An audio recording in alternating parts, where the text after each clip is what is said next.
You might have heard Martin Scorsese has a new film out called Killers of the Flower Moon, but do you know the true story behind it? The Osage Nation, the tribe at the center of this story, historically controlled more than 100 million acres of the American Midwest. But by the mid-1800s, the United States policy of Indian removal forced the Osage to sell their lands and relocate to a relatively small reservation in what would become the future state of Oklahoma. The Osage, like other Native American tribes, struggled with their forced migration. It's estimated as many as half of the tribe members died in the first few years due to hardship. Food, medicine, adequate shelter, and clothing were all in short supply, and it seemed like there was little hope the tribe would see prosperity again. But then their fortunes suddenly changed. In 1894, oil was discovered underneath Osage land, and the demand for black gold was just beginning to boom. With the discovery of oil, tycoons flocked to the area to secure land and mineral leases for drilling. Historically, land was owned by a tribe as a whole and shared among members. But just a few years before all this, the federal government passed a piece of legislation called the Dawes Act of 1887. The Dawes Act forced tribes to divide their land into private plots to be distributed to their members. However, the Osage Nation successfully argued this only applied to surface land and that the mineral rights under the whole reservation were still owned communally by the tribe. This meant that some tribe members received payments for leasing their land to oil companies, but everyone in the tribe, at least at first, would be entitled to a split of royalties from the oil sales. On July 1st, 1907, a share of the royalties, called a head right, was issued to each member of the Osage Nation. There were 2,229 members, and even split among so many people, the payments were far from small. In the early years, head right holders received as much as $10,000 annually, worth about $320,000 now when adjusted for inflation.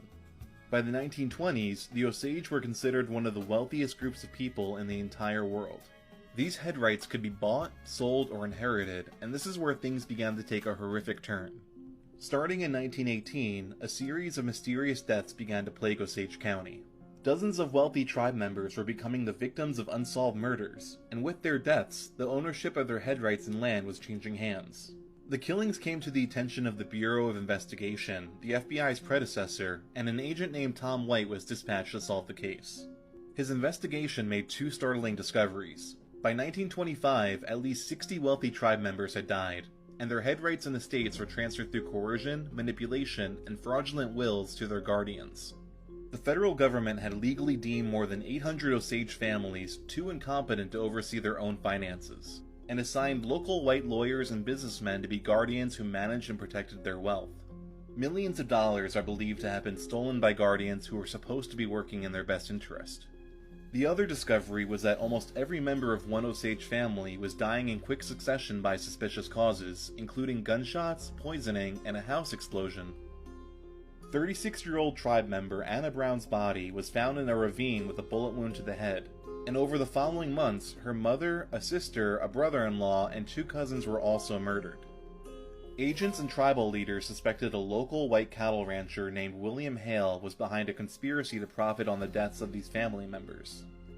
He had fraudulently made himself the beneficiary of a $25,000 life insurance payment of one of Anna's cousins. But critically, his nephew, Ernest Burkhart, married the family's last surviving member, Molly, and came within a breath of claiming the wealth and head rights which consolidated with each death. Ernest had already begun poisoning Molly by the time the scheme came to light. Thanks to confessions, witness testimony, financial records, and circumstantial evidence, William Hale, Ernest Burkhart, and a hitman they hired named John Ramsey were sentenced to life in prison.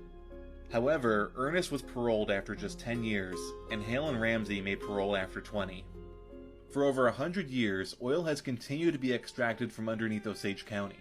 Although the Osage Nation is no longer one of the world's wealthiest groups of people, tribe members who have inherited head rights continue to receive thousands of dollars in royalties every year, and payments may continue to their descendants for generations to come.